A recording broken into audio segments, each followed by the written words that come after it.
capítulo de número 9 de João.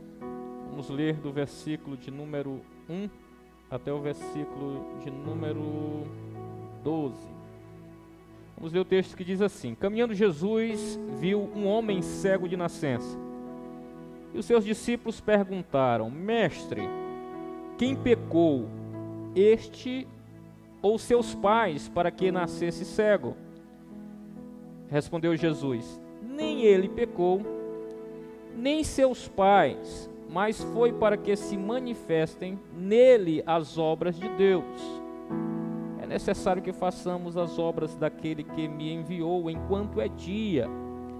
A noite vem quando ninguém pode trabalhar. Enquanto eu estou no mundo, sou a luz do mundo.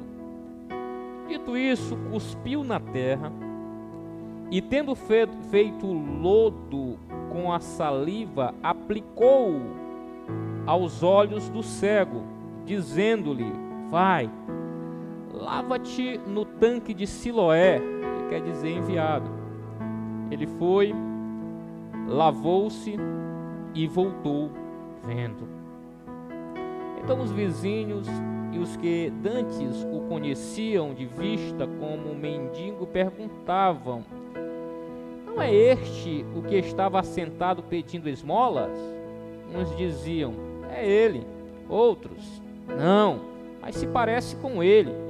Ele mesmo, porém, dizia: Sou eu. Perguntaram-lhe, pois: Como te foram abertos os olhos? Respondeu ele: O homem chamado Jesus fez lodo, untou-me os olhos e disse-me: Vai ao tanque de Siloé e lava-te. Então fui, lavei-me e estou vendo. Disseram-lhes, pois: Onde está ele? Respondeu: Não sei. Nós estamos aqui diante do sexto sinal registrado por João. E esse sinal, como todos os outros, ele é estruturado de uma forma bem simples. João, ele apresenta o cenário onde o milagre vai acontecer, aqui do versículo 1 até o versículo de número 5. É apresentado esse cenário. Versículos 6 e 7, ele vai apresentar o momento em que o milagre acontece.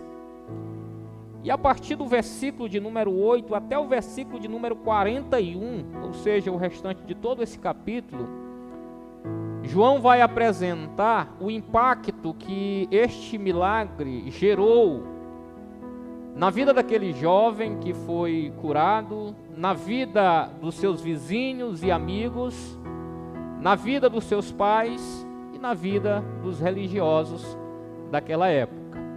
E é exatamente estes pontos que nós iremos meditar nessa noite, na consciência de que João tinha um alvo com todos esses milagres. E o alvo era apresentar quem era Cristo e nos conduzir, a partir da experiência desse entendimento, a crermos nele, termos vida eterna. Esse é o objetivo, e com esse objetivo que nós iremos meditar nessa noite, neste texto. Então vamos lá ao cenário, versículo 1 até o versículo 5. Nos dois últimos milagres de Jesus, registrado lá no capítulo de número 6, Jesus está na região da Galileia e na região de Decápolis. Em Decápolis ele multiplica os pães e os peixes, alimenta aquela multidão. E quando volta para Cafarnaum, na região da Galileia, onde era a base missionária de Jesus, ele anda sobre as águas. E a Bíblia nos informa que naquele contexto existia uma festa em Jerusalém que estava próxima, uma festa da Páscoa. E agora, neste novo cenário, a Bíblia vai falar, a partir do capítulo de número 7, que Jesus estava em Jerusalém não por ocasião da festa da Páscoa, mas por ocasião da festa dos tabernáculos. Ou seja, Jesus já tinha ido em Jerusalém, por ocasião da festa da Páscoa, próximo daqueles dois sinais, tinha voltado para Galileia e destes dois milagres anteriores, né, que é o milagre da multiplicação e de Jesus andando pelo mar, para esse milagre se passaram 6 meses. João está sendo extremamente seletivo, João está sendo extremamente pontual nos milagres em que ele escolhe para apresentar quem é Cristo. Nós temos aqui um hiato de 6 meses, e durante 6 meses Jesus fez muita coisa. Jesus manifestou a sua glória, fez prodígios, sinais e maravilhas, e isso gerou nos fariseus um incômodo muito grande, e eles já estavam procurando de todas as formas Jesus para poder condená-lo, procurando um erro em Jesus, e é esse o contexto desse sinal. Jesus está novamente em Jerusalém para celebrar a festa do tabernáculo, a festa de Deus, onde se comemorava todas as bênçãos, todas as dádivas que o Senhor tinha feito durante todo aquele ano. E quando Jesus sai ali dessa festa, possivelmente até do templo, por causa das intrigas ali desses fariseus, ele encontra um cego que o texto diz que era de nascença, versículo de número 1. E diante desse cenário, os discípulos observam Jesus olhando para aquele cego e faz uma pergunta para ele: Senhor, quem foi que pecou? Quem é a culpa deste homem estar cego? A culpa é dele mesmo ou a culpa é dos pais deles? Quem pecou para que este homem nascesse cego? Na mentalidade judaica, que era regida pela lei, eles tinham sempre esta associação: todo sofrimento, toda enfermidade, toda dor, toda desgraça que acontece na vida de uma pessoa está diretamente relacionada a um pecado que ele tinha cometido. Isso estava muito internalizado na mente dos judeus. Isso estava relacionado à experiência histórica que eles tinham. A experiência até mesmo lá de Gênesis, que a consequência do pecado era a morte. Para se morrer tinha que ter experiências como essa de enfermidade e de doenças. Então eles faziam essa associação, essa relação. E também poderia ser consequência de um pecado cometido por os seus pais, levando em consideração que o homem nasce cego. Então, se ele nasce cego, esse pecado ou tinha sido cometido por ele no útero ainda da sua mãe, ou esse pecado tinha sido cometido pelos seus pais. E os judeus entendiam que era possível uma criança pecar mesmo dentro do útero. E a experiência que eles tinham como base era de Jacó e Esaú, que lá no ventre da mãe já brigava para saber quem era o primeiro, quem seria o número 1, quem seria aquele que teria mais proeminência.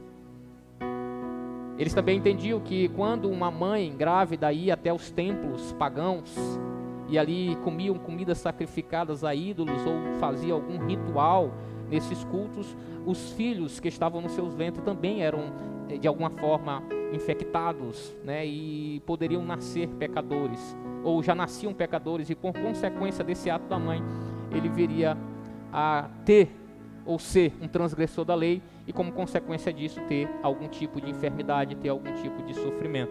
Então essa era a concepção judaica.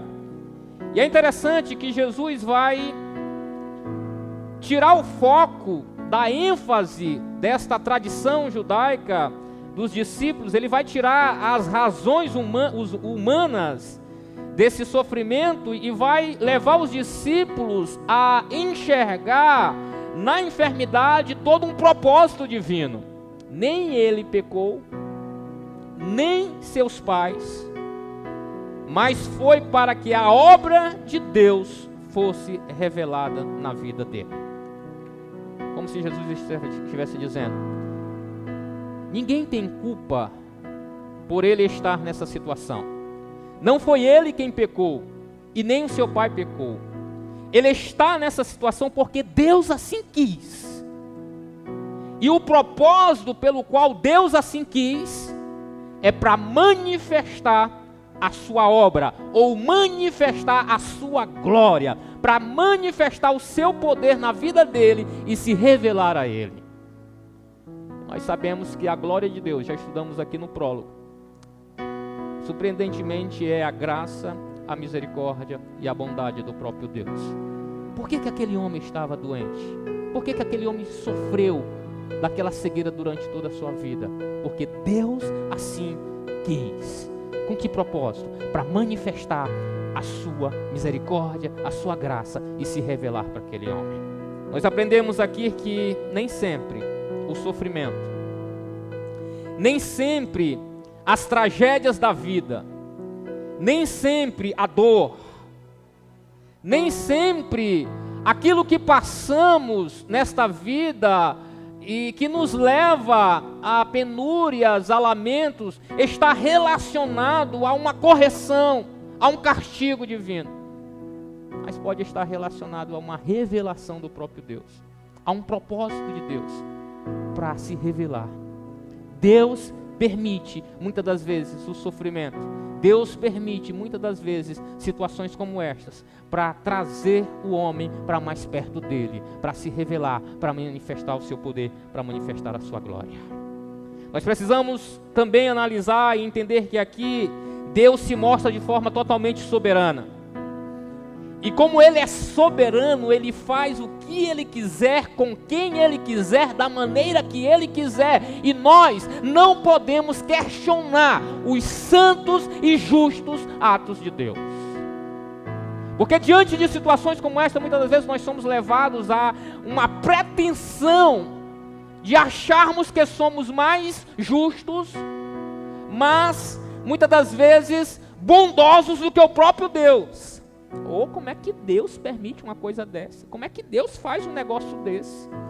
Nós somos conduzidos a achar que somos mais justos até do que Deus e mais bondosos do que Deus. E nós precisamos baixar Cristo e entender que justo e santo é só Deus. As suas ações, por mais que nós não entendamos elas são extremamente e totalmente justas e santas e bondosas. Deus age na esfera da justiça, Deus age na esfera da bondade, Deus age na esfera da santidade. Não existe nada em Deus que seja injusto, não existe nada em Deus que não seja santo, não existe nada em Deus que seja perfeito. E nós não estamos na condição de julgar Deus, nós estamos na condição de simplesmente aceitar o que esse Deus estabelece por nós e para nós. Nós não estamos na condição de exigir nada. Nós não estamos na condição de determinar nada. Nós não estamos na condição de botar Deus na parede. Ninguém é capaz de fazer isso.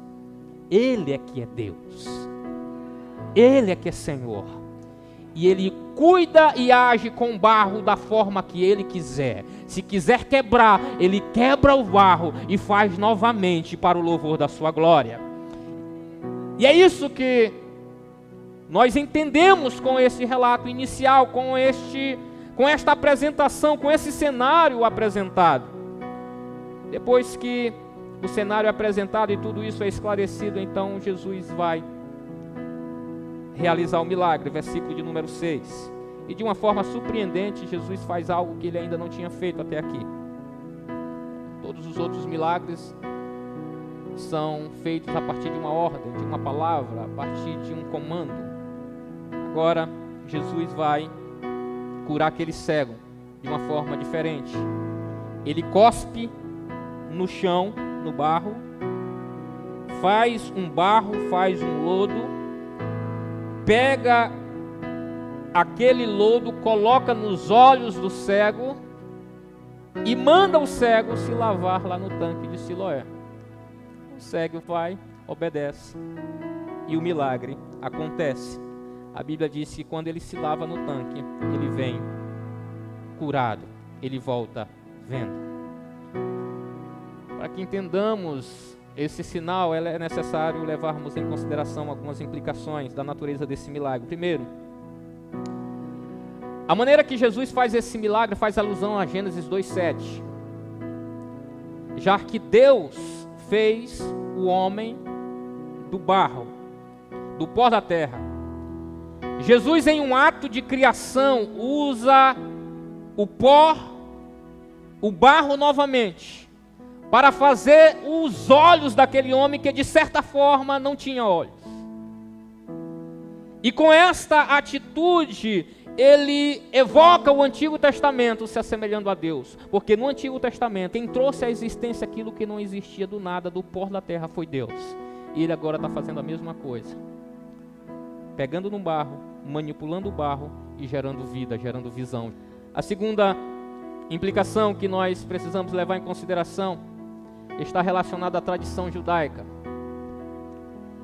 Para o judeu, todo o dejeto humano, urina, fezes, fluxo menstrual, saliva, cuspe, era considerado uma forma de contaminação. Se você tocasse ou fosse tocado por qualquer um desses dejetos, você era considerado impuro, ou você automaticamente ficava impuro diante dos olhos de Deus. Um cuspe de alguém te fazia impuro, comprometia a tua relação com Deus. Você precisaria passar por todo um processo de purificação. Era essa a mentalidade judaica. Os judeus, desde o capítulo de número 7, os fariseus, estão dizendo que Jesus não vale nada. Estão dizendo que Jesus era insignificante, que Jesus era pecador, que Jesus era o impostor, que ele não era Deus, que ele não era o Filho de Deus. Isso era blasfêmia, isso era um absurdo. Então, quando Jesus cospe no chão e faz lodo, e esse lodo é colocado nos olhos daquele homem, e isto é capaz de purificar o homem, Jesus está dizendo para aqueles fariseus o seguinte: olha, aquilo que é mais desprezível em mim tem um efeito totalmente contrário daquilo que é desprezível em vocês. O cuspe de vocês gera no outro uma ruptura de relacionamento com Deus. O cuspe de vocês, quando trisca em outra pessoa, vai fazer com que esta pessoa se torne imundo, impuro. O cuspe de vocês, quando chega e toca em outra pessoa, o máximo que ele pode fazer, ou o mínimo que ele pode fazer, é fazer com que essa pessoa adoeça, principalmente no seu relacionamento com Deus. Agora, o meu cuspe gera um efeito contrário. O meu cuspe é capaz de dar visão. O meu cuspe é capaz de gerar relacionamento com Deus. Ele então envia o homem para que se lave no tanque de Siloé. O tanque de Siloé era um local onde os sacerdotes pegavam a água para levar esta água até o templo nesta festa do tabernáculo. E a Bíblia diz que o tanque de Siloé, ou o nome de Siloé, significa enviado. Então Jesus envia este homem para aquele tanque, e possivelmente aquele tanque estava cheio de sacerdotes. E no momento em que aquele homem coloca a água nos olhos, ele passa a ver, e pode ter certeza que ele deu um grito muito grande, não é possível.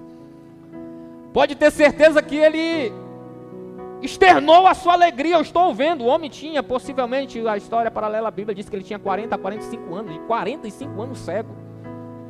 Não é possível que ele ficou vendo assim, pô, legal, estou vendo. Não.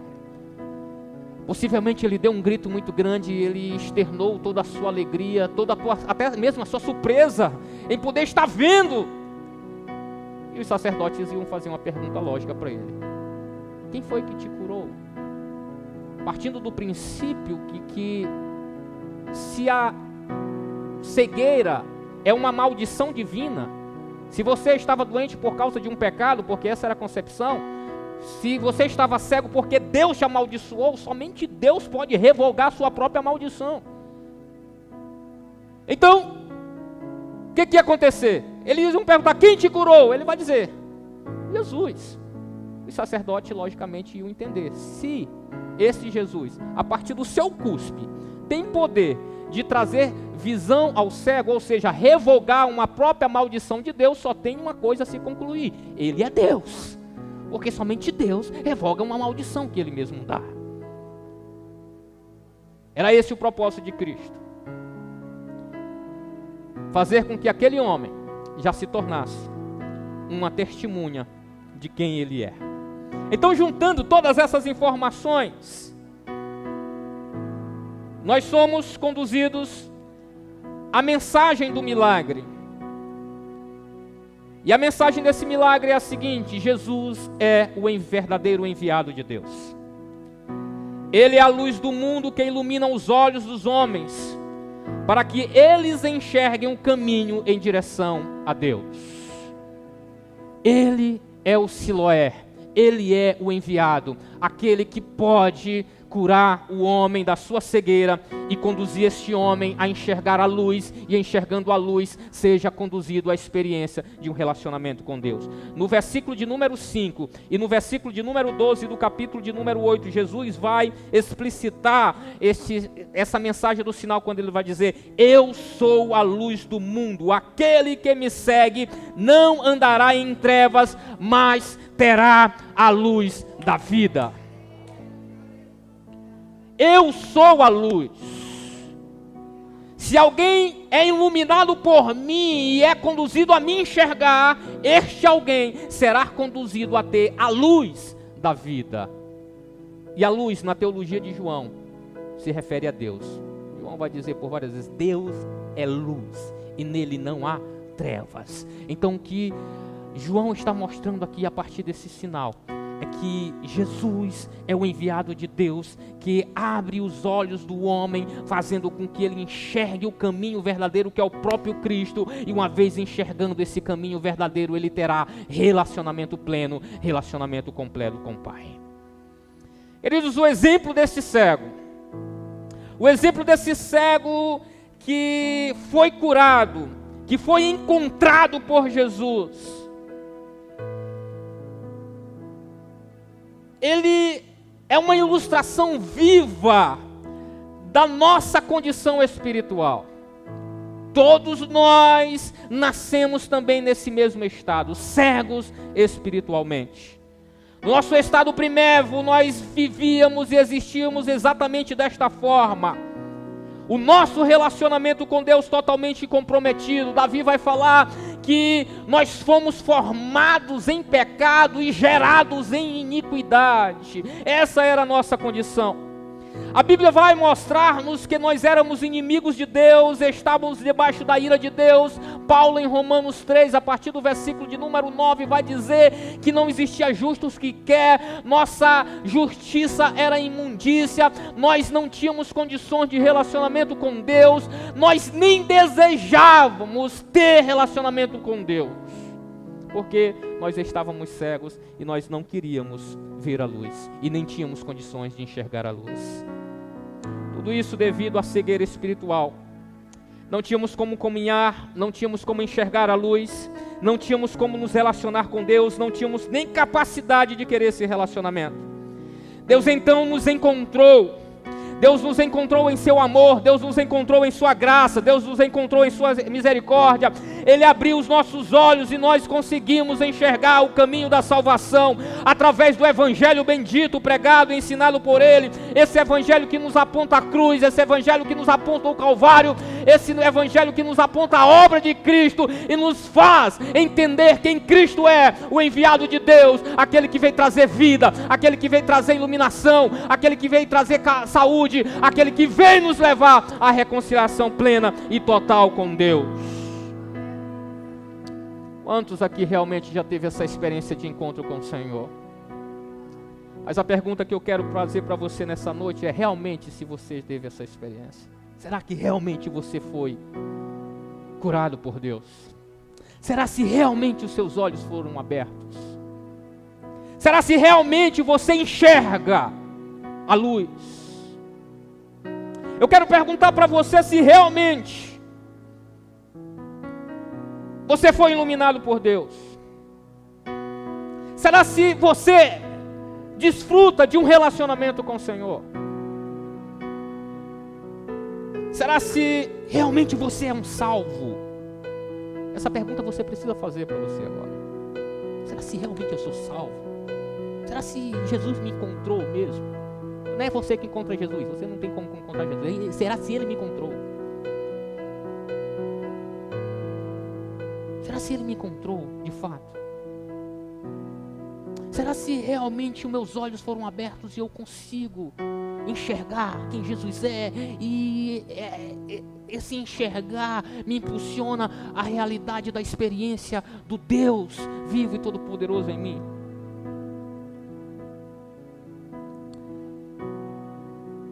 Essa resposta ela não pode ser dada no campo da teoria, queridos. Ela não pode ser dada simplesmente a partir de verbalizações racionais. Talvez você esteja dizendo assim, sim, sim, sim, dizendo sim para todos esses questionamentos. Mas não é assim que esse sim é verdadeiro. E eu falo isso por experiência própria.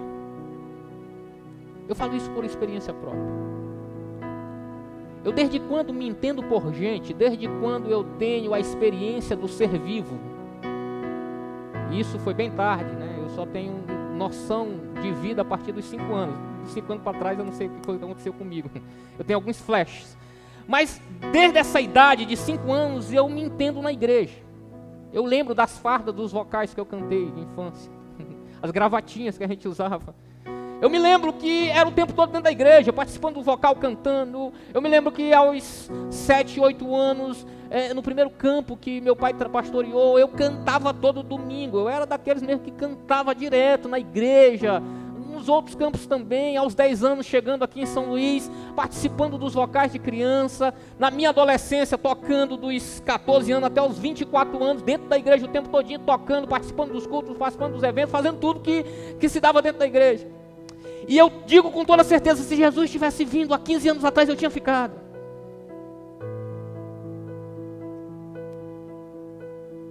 Eu tinha ficado. Porque eu tinha toda essa vida normal de igreja religiosa, com todas as minhas ações e atitudes nobres aos olhos da religiosidade. Porém, eu não tinha entendimento nenhum da obra do Calvário. Eu não tinha conhecimento nenhum de uma intensidade de fé salvífica que me leva a uma experiência transformadora a partir de uma experiência reveladora do ser de Deus na pessoa de Cristo no Calvário sendo explicitado. Não tinha nada disso. E foi só depois de 25 anos que Jesus me encontrou. Abriu os meus olhos. E quando Ele abriu os meus olhos, a visão de fato foi restaurada. A compreensão estabelecida e a vida transformada. Até então, queridos, tudo que eu sabia sobre Jesus é aquilo que a gente aprende na escola dominical. Mas nada de um impacto real, transformador, experimental. É por isso que eu pergunto para vocês, será se você realmente é salvo? Será se você realmente foi iluminado e encontrado por Cristo? Quais são as evidências que Jesus te encontrou? Quais são as evidências que Ele abriu os teus olhos? Quais são as evidências que realmente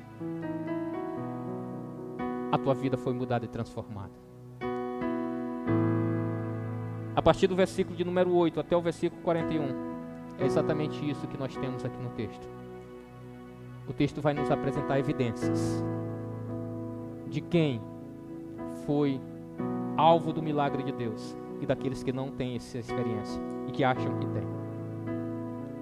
E eu quero que você caminhe comigo nisso aqui, para que a partir disto você faça uma autoanálise para responder com propriedade a essas questões. E isto é feito a partir de um próprio comando de Jesus. Se você observar versículo de número 39, E Jesus vai dizer: eu vim a este mundo para julgamento, a fim de que os cegos vejam e os que veem se tornam cegos.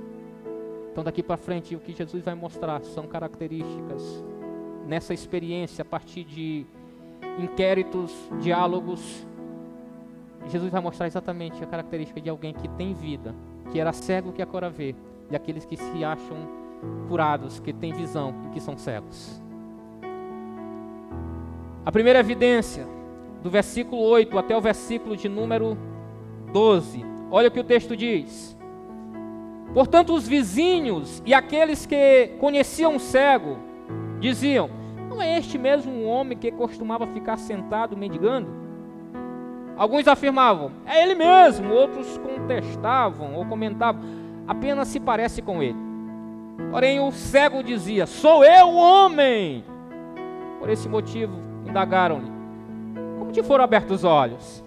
E ele respondeu: um homem chamado Jesus misturou terra com saliva, ungiu os meus olhos e disse-me: vai, lava-te ao teu sangue do Siloé.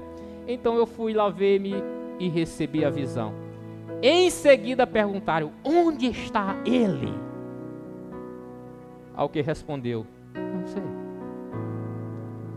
Perceba que o milagre de Jesus na vida daquele homem causou uma transformação de comportamento, causou uma transformação tão visual, tão visualizada pelos vizinhos e amigos, que eles foram impactados e conduzidos a questionar: foi você mesmo? É você mesmo que está sendo curado e foi curado? Foi você mesmo que teve uma experiência de cura? O que aconteceu? Alguns dizem assim: não é ele não, isso é outra pessoa, isso é impossível acontecer. E isto leva aquelas pessoas a ouvir o testemunho do homem. E quando escutam o testemunho do homem, elas são conduzidas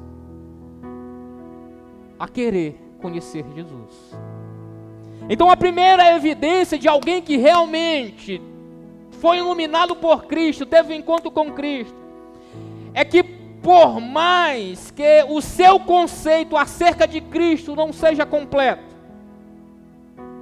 por mais que o seu conceito acerca de Cristo seja insuficiente, a transformação de vida será tão evidente que levará todos aqueles à sua volta a desejar conhecer Jesus. É exatamente isso que está acontecendo aqui.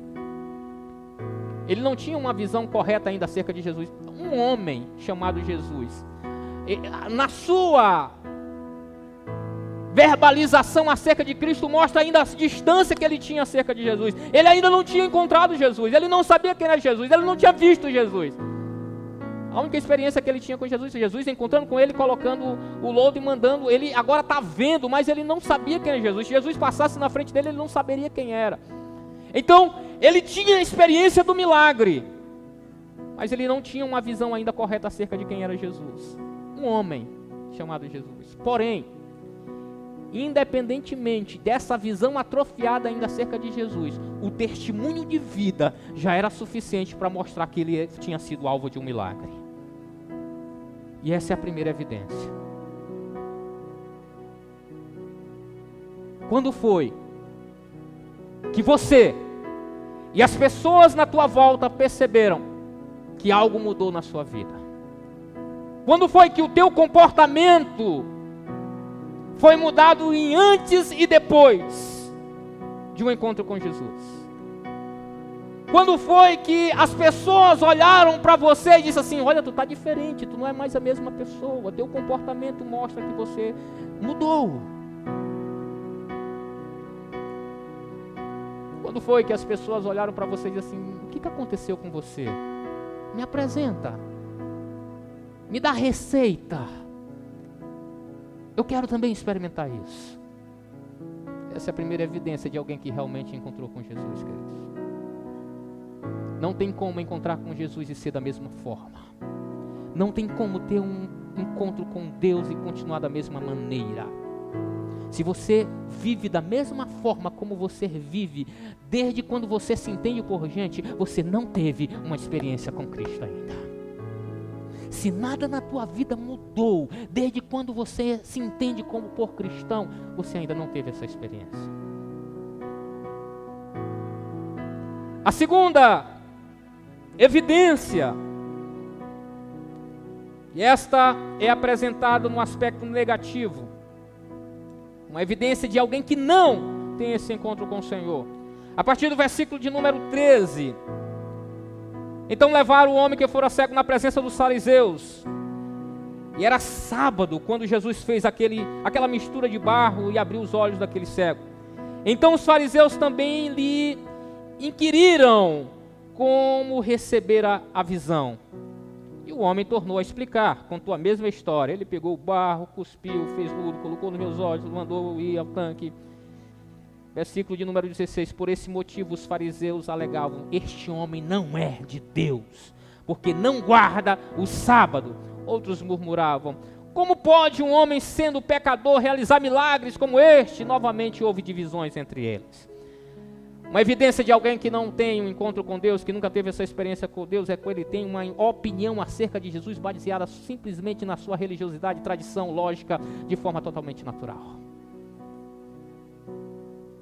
A visão acerca de Cristo é meramente natural, é meramente a partir de um dado histórico, de um dado lógico, de informações. E era isso que esses fariseus viviam.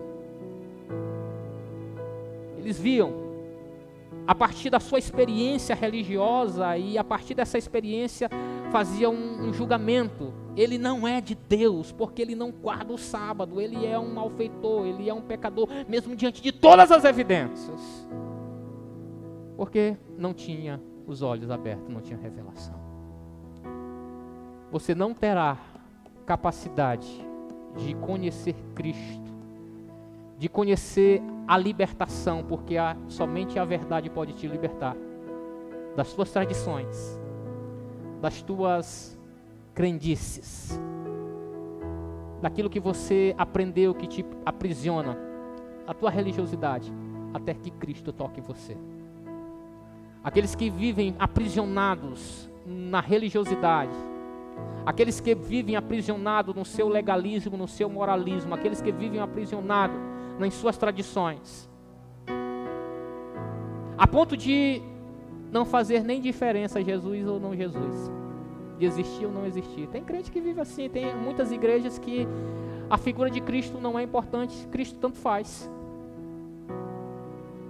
Se Cristo veio ou não veio, não faz diferença nenhuma. É como diz, eu não lembro agora, não sei se foi John Stott que disse, que existem igrejas que, se o Espírito Santo sair dela, se Jesus sair do meio dela, ela continua com a sua mesma rotina, não vai fazer diferença nenhuma, porque eles estão tão no automático e cumprindo regras, normas e tradições que não percebe a importância da obra de Cristo e a figura de Cristo.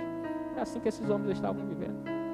E essa é uma evidência de alguém que ainda não nasceu de novo, de alguém que não teve ainda os olhos desvendados para enxergar Jesus a partir não de uma história, não a partir de um relato, mas a partir de uma revelação que o próprio Deus faz a ele. Versículo 17. Uma vez mais perguntaram ao homem que fora cego: que diz tu a respeito de Jesus, dele? Pelo fato de te abrir os olhos, o homem asseverou-lhes: ele é um profeta. Perceba aqui uma revelação progressiva, dinâmica acerca de Jesus. Primeiro, quando ele foi perguntado: quem é ele? Um homem chamado Jesus. Diante de todo aquele inquérito, diante de todo aqueles argumentos e diante da sua própria experiência, o homem é levado a uma reflexão, a uma análise, a uma nova percepção acerca de quem é Jesus. Ele é um profeta. Já aumenta o nível de conhecimento acerca de Cristo. Ele é um profeta. Ele é um enviado de Deus. É alguém que faz a vontade de Deus. E essa é uma evidência de alguém que realmente foi ou teve os olhos desvendados.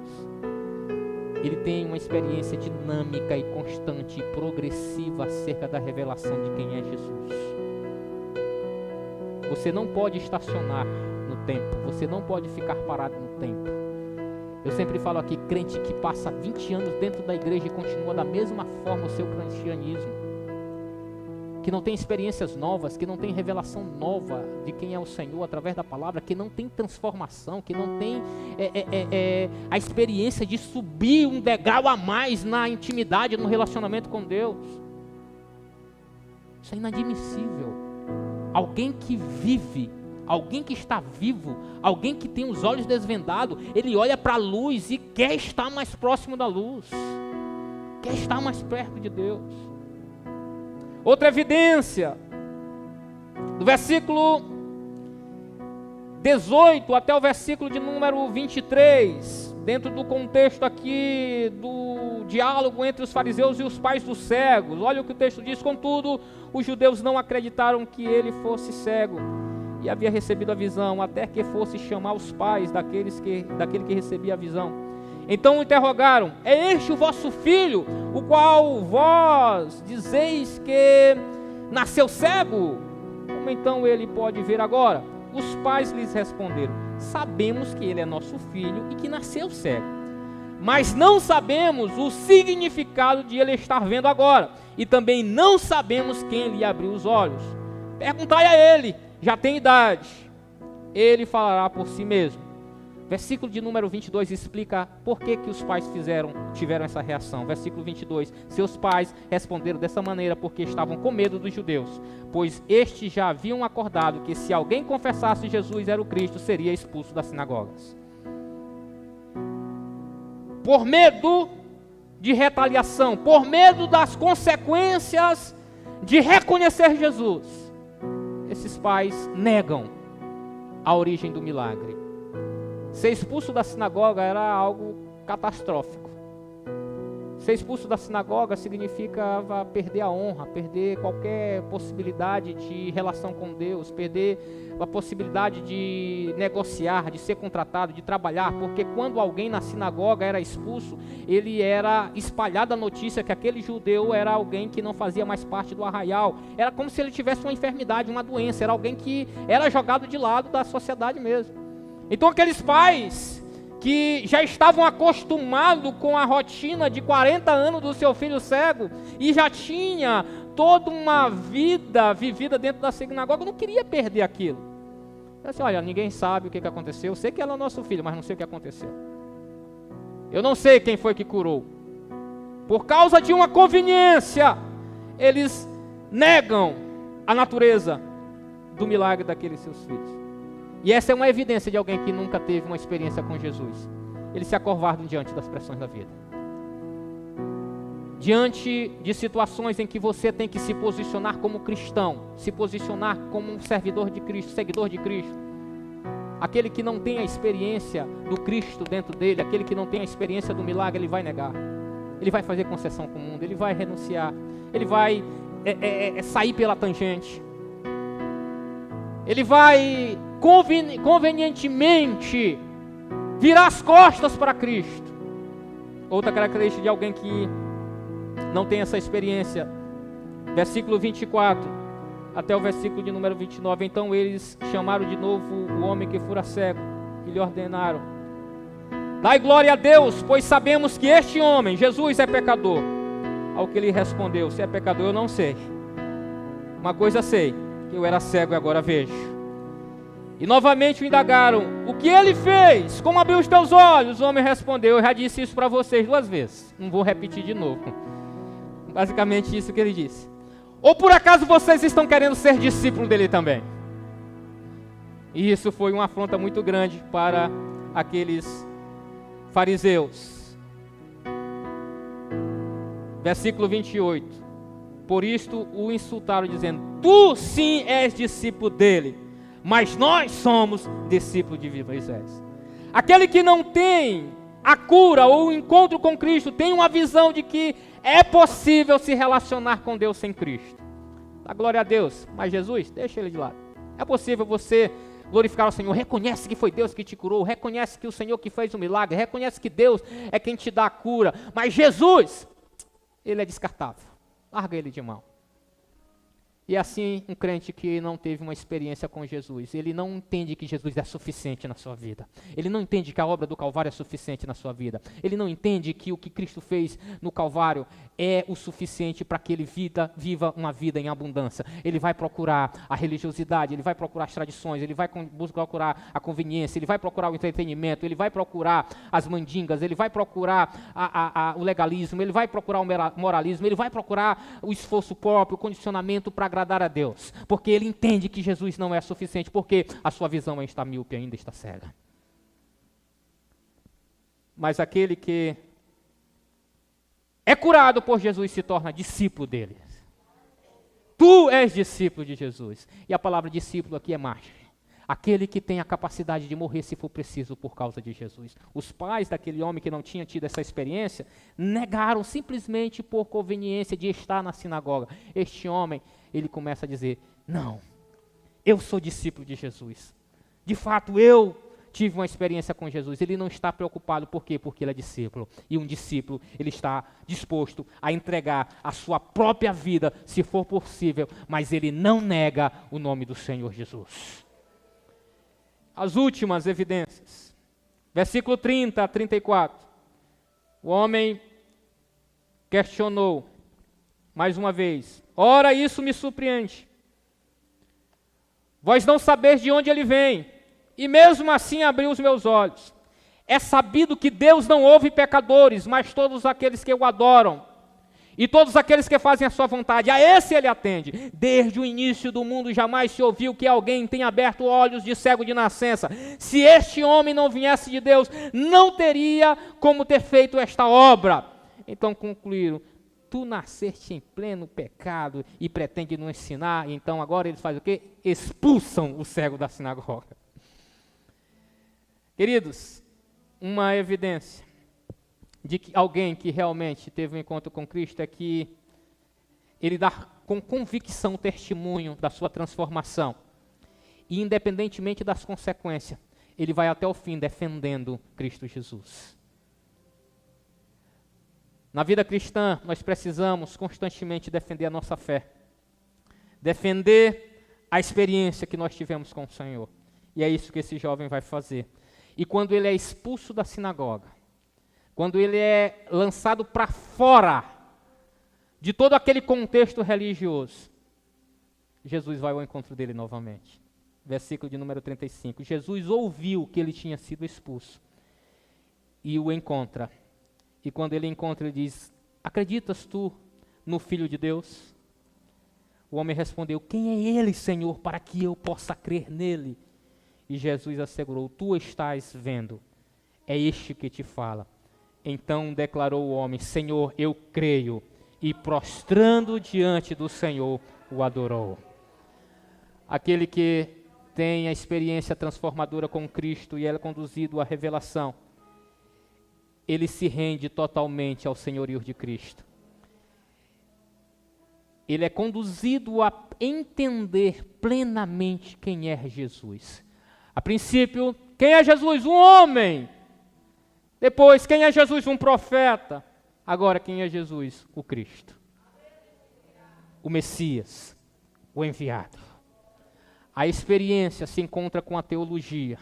As duas agora estão no mesmo nível. E esse homem tem uma experiência total com Deus.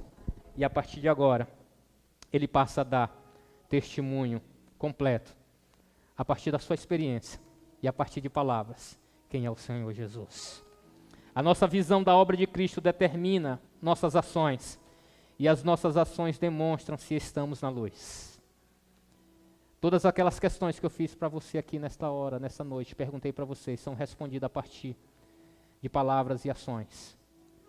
A partir de uma atitude, de um comportamento de alguém que realmente é discípulo de Jesus. De alguém que não faz concessão com o mundo, de alguém que não tem medo de perder até a sua própria vida se for preciso.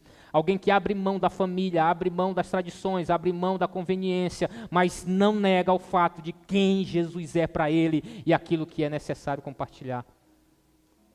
Esse texto, ele nos mostra que Cristo é o enviado de Deus para trazer luz ao mundo. E todos os que são encontrados por Jesus são atraídos por ele para uma vida de intimidade com Deus. E a partir disso eles passam a compartilhar a sua experiência a partir de comportamentos e a partir de palavras, segundo Cristo. Que você possa, nessa noite, a partir de tudo isso, fazer uma análise. E se você concluir que a tua vida não é contada, a tua história não é contada em duas partes, antes e depois de Cristo, assim como a história do mundo é contada, você precisa ser encontrado por Cristo. Se a história da tua vida não tem duas páginas, antes e depois de Cristo, você precisa desesperadamente de um encontro com Ele. Deixa eu te dar uma boa notícia, Ele estar aqui nessa noite. Você pode ter esse encontro com Ele nesse lugar. Ele estar aqui nessa noite. E você pode ser tocado por Ele nesse lugar. Ele estar aqui nessa noite e você pode ser transformado por Ele nesse lugar. E toda a tua vida de tradição, de religiosidade, você vai ser levado à mesma experiência de Paulo. Toda a minha convicção, toda a minha experiência religiosa, eu lanço ou considero como esterco, como merda, não vale de nada, porque o que importa é a experiência desse Cristo em mim, que me transforma de tal forma que eu viva para o louvor da sua glória. Você que tem vivido uma vida dúbia, uma vida de concessão com o mundo, com o sistema, só tem uma chance para você, se Jesus te encontrar, e Ele quer te encontrar nessa noite. E Ele está dizendo para você nesse lugar, eis que estou batendo na porta do teu coração. Se você abrir a porta do teu coração, eu entrarei na tua casa e farei uma festa, eu trarei vinho novo para você. Eu trarei uma palavra de ordem, uma palavra de comando que vai mudar a tua história. Tudo que existe em mim é capaz de gerar mudança na tua vida. Até aquilo que supostamente poderia te condenar, aquilo que poderia te levar à imundície, aquilo que poderia te levar à impureza, é capaz de gerar cura, de gerar milagre, de gerar transformação em você. O que você precisa, queridos, é o teu encontro com Jesus, e Jesus está nessa noite, nesse lugar, para mudar você. Abre o teu coração e te lança até Ele, dizendo: Senhor, me encontra. Esse homem foi encontrado por Jesus. Outro homem também foi encontrado por Jesus, sendo cego, quando ele clamava: Jesus, Filho de Davi, tem misericórdia de mim. Talvez essa seja a oração que você precisa fazer nessa noite. Jesus, tem misericórdia de mim, olha o meu estado, olha a minha situação. Eu tenho vivido uma religiosidade, eu tenho vivido uma tradição, eu tenho vivido uma experiência vazia. Eu tenho vivido um fardo insuportável, onde para estar aqui eu tenho que me esforçar, onde para ler a Bíblia eu tenho que me esforçar, onde para orar eu tenho que me esforçar, onde para fazer qualquer coisa tem sido um peso insuportável, e eu não quero viver isso. Eu quero que o Senhor tire esses fardos de mim. Então tem misericórdia de mim nesta noite, e faz um milagre na minha vida, e eu enxergarei quem Tu és, e o processo de enxergar me atrairá para mais perto de Ti, e essa atração me transformará para a glória e para o louvor do Teu nome.